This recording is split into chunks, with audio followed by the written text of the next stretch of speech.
invitation to be here. The beauty of Rotary is serendipity, right? And so I'm delighted that Mary Beth and Jason were able to run into each other, beer in hand, at the convention and extend to me this invitation to be here. And it's really a delight. I'm a very avid cyclist, and Jason's already given me the biking map of Madison. So I'm very much looking forward to coming back and to do some biking. Yes, Rob, it's great to get together again. It's not very often I run into Hamilton alums. It's a small liberal arts college in upstate New York, and Rob and I first ran into each other at the International Assembly in San Diego when Rob was your district governor elect. It's also great to see district governor nominees here, past district governors, and representatives from so many clubs from around the area. Thank you very much for coming. And you know, for me, one of the sort of fascinating and intriguing questions has always been, as I travel the Rotary world, how does a club like this do so well? And it's an interesting phenomenon that you see in various towns of this size, Ann Arbor, Toledo, Ohio, other places like that, where you have strong, thriving clubs, 550 members, and then you visit clubs on the East Coast, for example, city clubs, and they're struggling with 20, 30, 40 members. And so I salute you for everything that you're doing and for all that you've done to create such a strong and vibrant club. I was talking with Mary Beth before we walked in here. I said, geez, I haven't seen very often at district conferences or institutes with this many people, let alone at a club meeting. So it's, again, congratulations. And, you know, the great Her Story project that you've got going in Ghana, congratulations. Keep going in that direction. The global grant process is a great way for you to do good around the world, and I'm delighted that you're doing that. The scholarships you provide through your club foundation, $100 per capita giving from this club. Thank you very much for that generous support of the Rotary Foundation.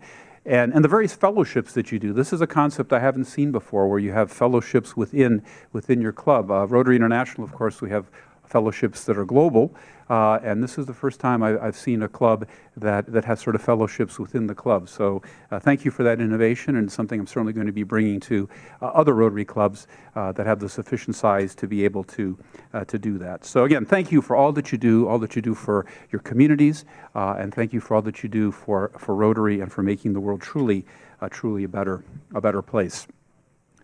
What I thought I'd do in the time that I've been allotted is to first of all give you a sense of what I do and what we do at the Secretariat. I know many of you do know, but some may not.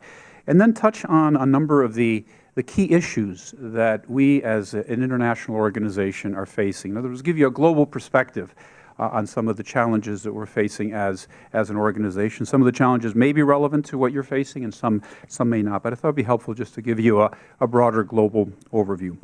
First of all, as Mary Beth mentioned, I have the privilege of being your General Secretary. I'm starting my 8th year in this position, and again, our global headquarters are in Evanston. We own our building. Rotary International owns an 18-story building that we bought in the 25 years ago. We use half of it, and the other half we lease out, and it really is one of the premier office buildings on the North Shore of Chicago. I've gotten to learn more about facilities management than I care to know about in this job, but it's a very nice facility. We have a staff of about 575 in Evanston, and then around 225 in our 7 international offices around the world. And one of the things I'm very proud of is that we are a truly global organization. 70% of our members are now outside the United States. We operate in 193 countries. We have clubs. We work in dozens of currencies.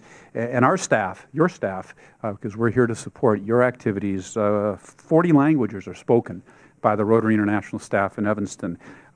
We work in 9 official languages. We publish in 32 languages around the world. And as I said, we work in dozens of currencies and in almost 200 countries. So it's a complex organization, and again, I'm very, very proud to be able to lead this.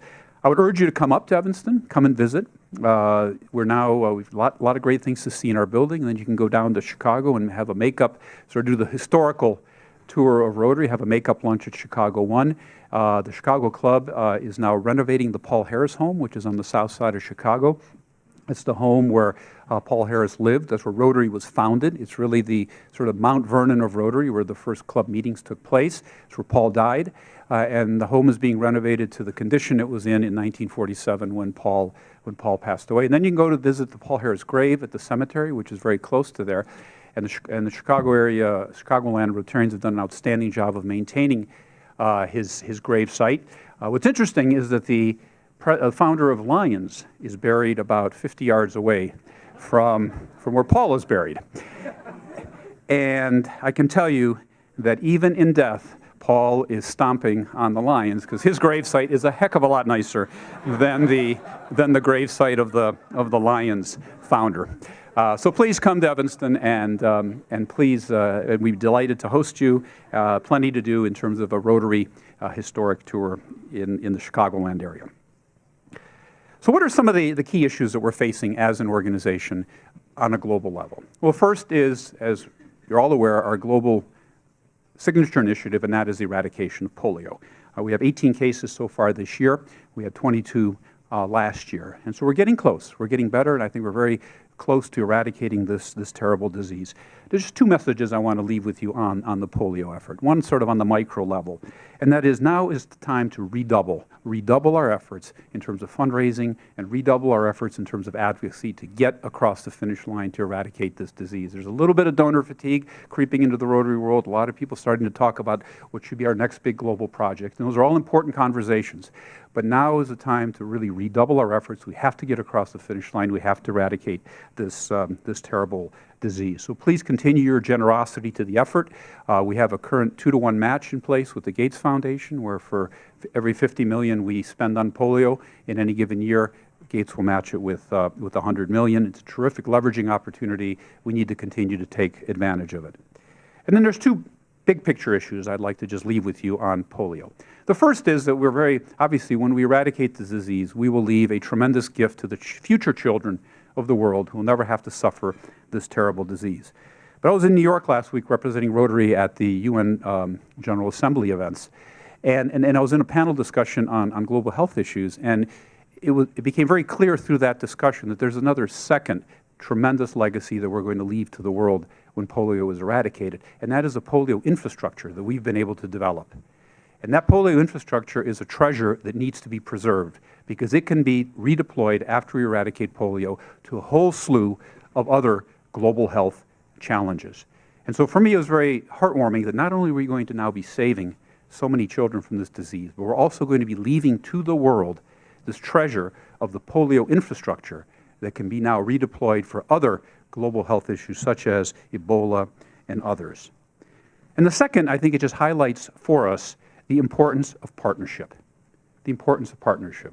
We have partnered on polio with 3 or 4 outstanding world-class partners: WHO, UNICEF, CDC, and the Gates Foundation. And it's through that partnership that not only have we been able to come close to eradicating polio, but it has lifted our profile. It has put us on the global stage. And I think there's no question that when we eradicate polio, the Gates Foundation will be interested in working with us on ongoing projects. So again, we have to redouble our efforts on polio, and we're leaving a tremendous legacy, not only in terms of the children that come, but also in terms of the infrastructure that we're leaving behind. Second point has to do with membership. This is not an issue of this club. 500 some members, you're clearly doing something right. But it is a problem in many parts of the world, particularly here in North America. We're at 1.2 million members. We've been at 1.2 million members for the last 20 years. Membership is declining in the United States, Canada, UK, Australia, New Zealand, Japan. The only reason we're at 1.2 million is because of the growth we're seeing in India, Taiwan, Korea, basically in Asia, and now in Africa we're seeing some significant growth. And so we're at a bit of a crossroads globally, and membership is an issue. And as I see it, we're selling a product to the marketplace. And what is the product? The experience that you get by paying with time and money to join a Rotary Club. And what we're finding in many parts of the world, particularly in parts of North America, people are either not buying our product, or when they buy it, they find out it wasn't what it is. And so for me, it seems to me we need to move into a new way of thinking of providing alternative product lines in those marketplaces where our traditional product, for whatever reason, is not getting any traction. And so now, through some enactments that were adopted by our council and legislation 2 years ago, there is now an ability for clubs to be very flexible in terms of the product that they're fashioning for the marketplace that they're trying to attract. There is no Rotary police. There is no Rotary police. What's important, in my view at least, is creating and fashioning a club model that's working in the local community where it's being created. And I think the beauty of this flexibility concept is if we can unleash the creativity of our 35,000 clubs around the world to come up with new, exciting club models, many will fail, but some won't. And out of that creative process, I think we'll be able to come up with some alternative products that will be more attractive than in certain markets where our current product has been. And the second component on this membership piece is Rotaract. On a global level, we are now beginning a huge push to try to facilitate the glide path from Rotaract to Rotary. 95% of Rotaractors around the world do not become Rotarians. Only 5% do. And so in many parts of the world where we have very strong Rotaract movements, we are leaving a tremendous number of passionate young men and women who believe in our organization and our values on the table, and I think it's something we need to begin to address. Third point, third sort of global challenge is strategic planning. We're now embarking on a multi-year process to develop a new strategic plan for organization. I think every kind of 100 years or so kind of behooves an organization to sort of step back and say, okay, let's rethink where we're headed, where do we want to be in the next 25 to 30 years. And so we've now developed a new vision statement, which I think many of you are aware of. It was a product of a lot of canvassing and surveying around the Rotary and non-Rotary world. Our new vision statement is, together we see a world where people unite and take action to create lasting change across the globe, in our communities, and in ourselves. But this vision statement is just really 5% of the effort. It's really about 5% of the effort. We now need to operationalize that vision statement. We now know where we want to get to. What is the roadmap? How are we going to do it? And so now we've taken the strategic planning to the next step. We've now developed, again, through extensive surveying, through extensive focus groups, et cetera, 4 priorities for our organization globally as we move forward. Increase our impact, expand our reach, enhance participant engagement, and increase our ability to adapt. And I won't go into all the various tactical initiatives that we're going to be undertaking under each of these 4, but I just would like to highlight 2 that I think are very important. With respect to increasing our impact, right now we are basing membership on a club model, and that will always stay. The club will remain the bedrock vehicle for being a Rotarian. The other thing that's not going to change are our values. The 4-way test, the ethics, our values are immutable. They stay the same. What we are beginning to explore now is alternative channels and avenues to be a Rotarian that does not include joining a club.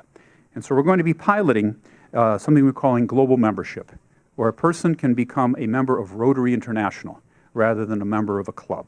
We're going to pilot it in a few select regions, and if it works, we'll figure out how we can expand it worldwide.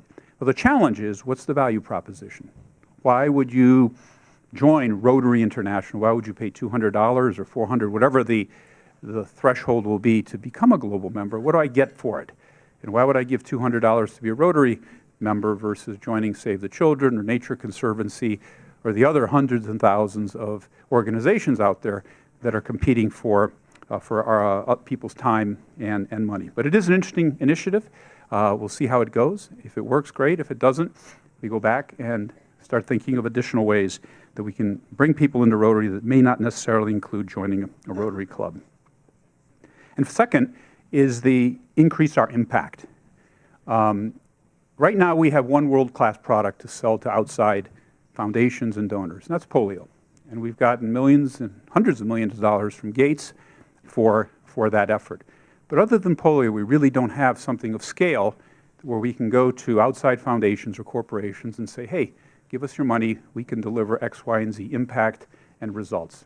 And so through this new global grant model that you're now utilizing with your Her Story project, we're hoping that as clubs begin doing projects that are larger, more scalable, and I would urge you to think about also doing clubs with all the clubs in the Madison area or even in Wisconsin come up with larger, more regionally focused, impactful projects and programs, so that over time, if we've got the Rotary world doing this, we will begin from the bottom up, developing programs of scale that perhaps could be the next global project that we do. But right now, we don't have that other than polio. And so a big focus of this new strategic initiative in terms of increasing our impact is to provide alternative or to encourage clubs and districts to begin doing these larger, more impactful projects.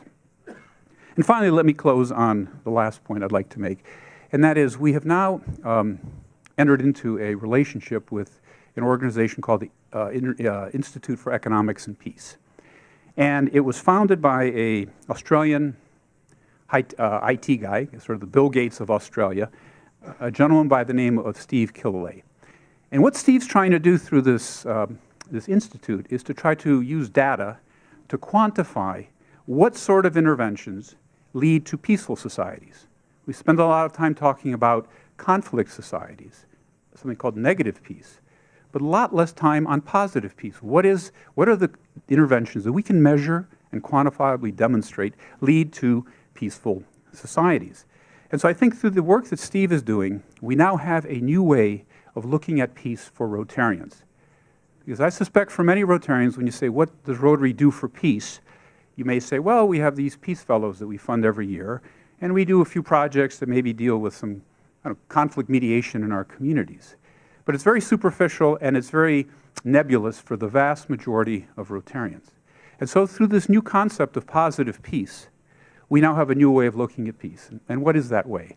We have 6 areas of focus now under our new grant model. Peace is one of them. But what is really happening is that peace is at the center of everything we do.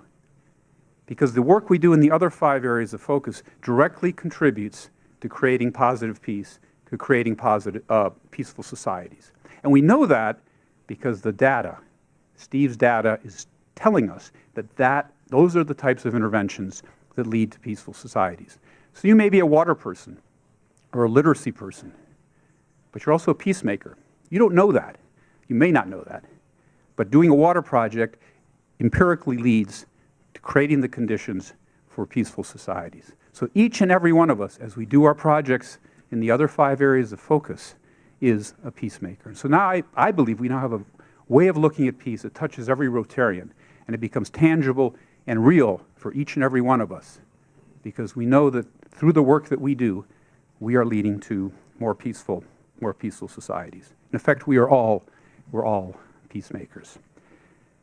So I think I'll stop there with just sort of 4 high-level topics that I just wanted to raise with you. I see we have about 10 minutes left for Q&A, and I'd certainly be happy to take any questions, comments, or thoughts that you have on either what I spoke about or any other topics. Again, thank you very much.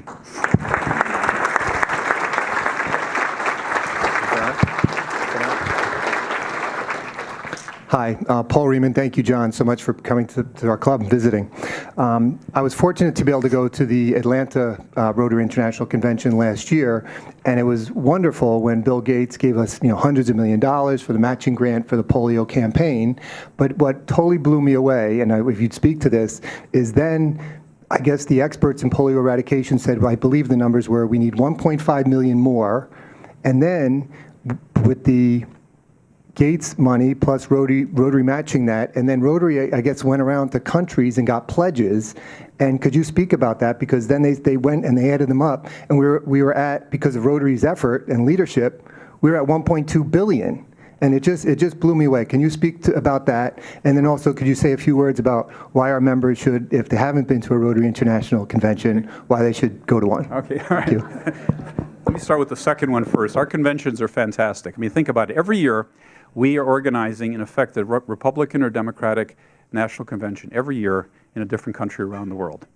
And so in Seoul, we had 45,000 people. We had 37,000 in Atlanta. We had 25,000 in Toronto, and we're anticipating another 25,000 in Hamburg. It's really an opportunity not only to have a great time, see a great program, listen to some great Rotary and non-Rotary speakers, but it really does give one the the understanding of the incredible internationality of our organization. I mean, it's like being at a massive United Nations event. We've got a great, what we call House of Friendship, right, with all the various booths of all the Rotarian fellowships, action groups, etc. And you just walk through the House of Friendship, and as I take outside guests through there, they absolutely get blown away by the scope and breadth of what we do as an organization. So I would certainly urge you to come to a convention. It's a lot of fun.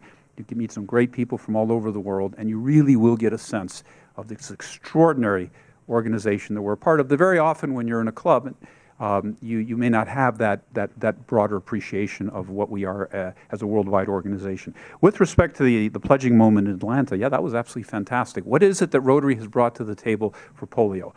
It's been our fundraising. It's been our advocacy. There's not a politician in the world who does not have a Rotarian as a constituent, and our Rotarians have done an extraordinary job, right?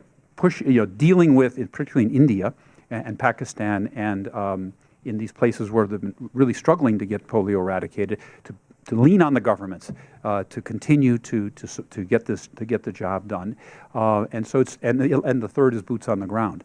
In fact, if any of you ever had an opportunity. If you have an opportunity to go on a National Immunization Day, do it.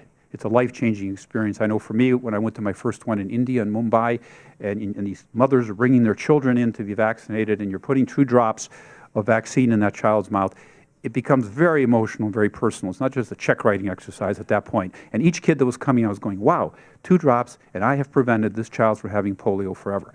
That's a very powerful feeling and a very powerful emotional attachment that you get to the cause.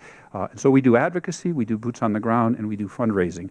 And it's precisely through that fantastic global reach that we had that we were able to lean on all these countries to step up to the plate in Atlanta and pledge whatever it was, $1.3 billion to polio. And it's something each and every one of us needs to be very, very proud of. Good afternoon, John. My name is Deb Archer, and people know that I like to welcome visitors here, so I'm very happy that you're here. My question is, if Rotary is looking for that next niche of like filling polio, and I know that clean water is a global issue, and I would like to suggest that if you pursue that, Wisconsin, the knowledge here at the University of Wisconsin and the Water Resources Council in Milwaukee, I think we have global understanding and access to information about clean water. And I would just encourage you, if that is something that you're looking into, that I think our state can help a lot with. No, thank you. That's a very good point in terms of, and I get asked this question a lot, what are we going to do next after polio?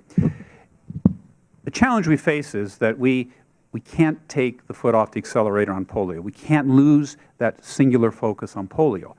Yet on the other hand, the reality is it's not that we certify polio is eradicated, let's say 4 years from now, and then the next day say, gee, now we're going to do water. It doesn't work that way. It's going to take, we need to continue the focus on polio, but develop a process behind the scenes to begin thinking about what we're going to be doing next. And we're now doing that.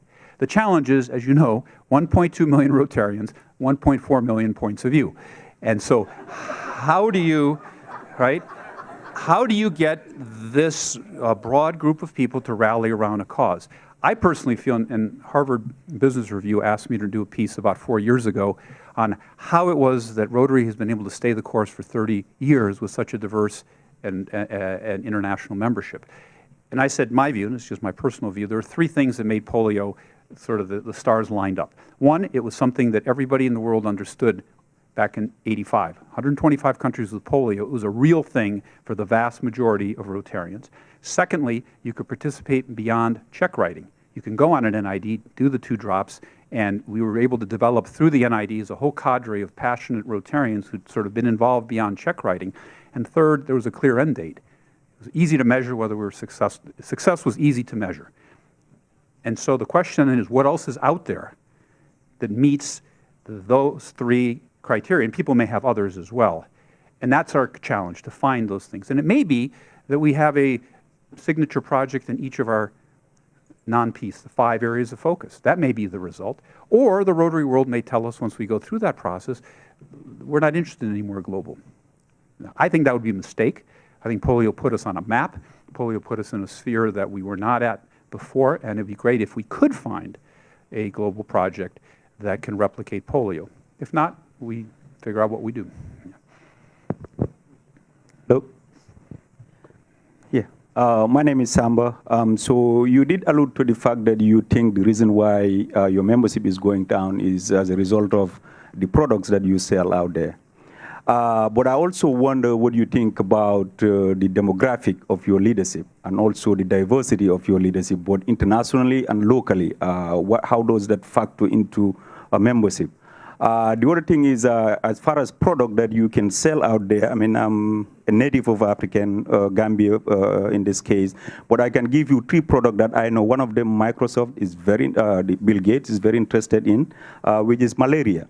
Is the biggest killer in Africa. Right. So that is one product that you can sell, and I'm sure Africa will buy it like there's no tomorrow, and Bill Gates will be part of it. The second one is education. I think for a peaceful and prosperous world, we have to have very educated population. Africa will buy that product as well.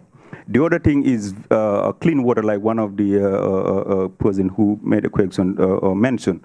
Water is a problem. There's a lot of it in Africa, particularly in Gambia, but lifting it from the ground for people to have something to drink is another problem.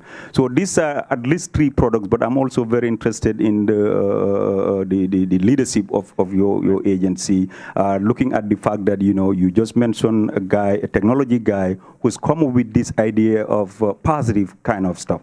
So young people, the way they think, the way they approach stuff is different. And so if we are going by, you know, the old way of doing stuff, that could also lead to people not having a lot of interest and therefore not much awareness in the communities who could be part of these groups. Thank you.